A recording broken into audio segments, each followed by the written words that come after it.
വളരെ പ്രധാനപ്പെട്ട ഒരു വിഷയം ഇന്ന് നിയമസഭയിൽ കൊണ്ടുവന്നു. അതില് ജയിൽ പുള്ളികൾക്ക് പരോള് കൊടുക്കുന്നത് ആദ്യത്തെ വിഷയമല്ല. നമ്മൾ നിരവധി പ്രാവശ്യം കേരളം ഇത് ചർച്ച ചെയ്താണ്. ഇന്ന് കൊണ്ടുവന്നതിൽ ഒരു പ്രധാനപ്പെട്ട കാര്യം, പോലീസുകാരെ ആക്രമിച്ച പ്രതികൾക്ക് 20 വർഷത്തെ തടവ് കോടതി വിധിക്കുക. ആ 20 വർഷം ശിക്ഷിച്ച ആളുകളാണ് 1 മാസം കഴിയുന്നതിന് മുന്നേ പരോൾ കൊടുത്തിരിക്കുന്നത്. ഇതെങ്ങനെയാണ് ഇത് ചെയ്യാൻ സാധിക്കുന്നത്? 20 വർഷം ശിക്ഷിച്ച ആള് 1 മാസം കഴിയുന്നതിന് മുന്നേ ജയിലിന് പുറത്തിറക്കാനുള്ള സൗകര്യം ചെയ്തു കൊടുക്കുക. അതിൽ 3 പ്രാവശ്യം ആദ്യം ജയിൽ DGP 6 ദിവസം കൊടുത്തു, വീണ്ടും നീട്ടിക്കൊടുത്തു, വീണ്ടും അത് ഗവൺമെന്റ് പിന്നെയും നീട്ടിക്കൊടുക്കുകയാണ്.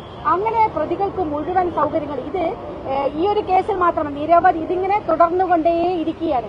കേരളത്തില് ഭരിക്കുന്നത് നിയമമല്ല, രാഷ്ട്രീയ യജമാനന്മാരുടെ കൽപ്പനകൾ ഭരിച്ചുകൊണ്ടിരിക്കുന്ന ഒരു നാടായിട്ട് കേരളം മാറിക്കൊണ്ടിരിക്കുകയാണ്.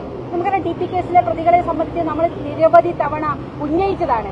അതിൽ ഏറ്റവും നമുക്ക് പ്രധാനപ്പെട്ട ഒരുപക്ഷെ ഈ നാട് ചർച്ച ചെയ്യേണ്ട ഒരു പ്രധാനപ്പെട്ട വിഷയം 1081 ദിവസം 1000-ലധികം ദിവസം ഈ പ്രതികൾക്ക് പരോൾ കൊടുക്കുന്നതിനെ സംബന്ധിച്ച് നമ്മൾ ചർച്ച ചെയ്തു. അതിൽ നമ്മൾ കാണേണ്ടതിന്റെ റീസൺ, ഈ ജയിൽ നിയമപ്രകാരം ഏറ്റവും ഗുരുതരമായി അസുഖം ബാധിച്ച ആളുകൾക്ക് മരിച്ചപ്പോൾ അല്ലെങ്കിൽ ബന്ധുക്കൾ മരണപ്പെട്ടാൽ അങ്ങനെയൊക്കെയാണ് പരോൾ അനുവദിക്കുക, അടിയന്തര പരോൾ അനുവദിക്കുക.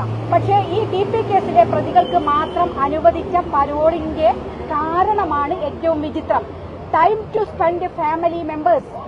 എല്ലാവർക്കും നിങ്ങൾ നോക്കാം, രാമചന്ദ്രൻ, ഈ ഡീറ്റെയിൽസ് ഇവിടുത്തെ മാധ്യമങ്ങളും പൊതുസമൂഹവും പരിശോധിക്കേണ്ടതാണ്. 1 മാസം പോലും ജയിലിൽ കിടക്കുന്നില്ല. 1 മാസം കിടന്ന് തൊട്ടടുത്ത മാസം വീണ്ടും ഇറങ്ങുകയാണ്. ഒന്ന് KC രാമചന്ദ്രൻ എന്ന് പറയുന്ന ആളുടെ കണക്ക് മാത്രം പരിശോധിച്ചാൽ നമുക്ക് പറയാം, ഇത് ഗൂഢാലോചന കേസിൽ ശിക്ഷിക്കപ്പെട്ട് ജയിലിൽ കിടക്കുന്ന ആളാണ്. അതിന്റെ കാരണമാണ് വിചിത്രമായ കാരണം, time to spend family members. ഇത് നിയമത്തിലുള്ളതാണോ? ഇത് കേരളത്തിന്റെ ആഭ്യന്തര വകുപ്പ് മന്ത്രി പറയണ്ടേ? അത് ചോദിക്കുമ്പോൾ ആഭ്യന്തര വകുപ്പ് മന്ത്രി, കേരളത്തിന്റെ മുഖ്യമന്ത്രി ഇന്ന് സഭയിലില്ല. ഈ ചോദ്യങ്ങൾക്ക് മറുപടി പറയേണ്ടി വരും എന്ന് ഉറപ്പുള്ളത് കൊണ്ടാണ് അദ്ദേഹം ഇന്ന് സഭയിൽ വരാതിരുന്നത്.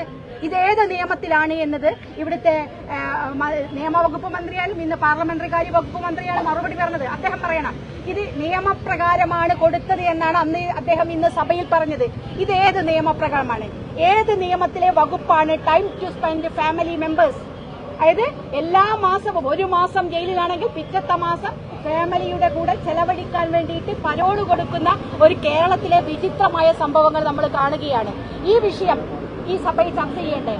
നിരവധി പ്രാവശ്യം ഈ വിഷയം കൊണ്ടുവന്നു, പക്ഷേ സഭ അനുവദിച്ചിട്ടില്ല ഈ വിഷയങ്ങളൊന്നും ചർച്ച ചെയ്യാൻ വേണ്ടിയിട്ട്.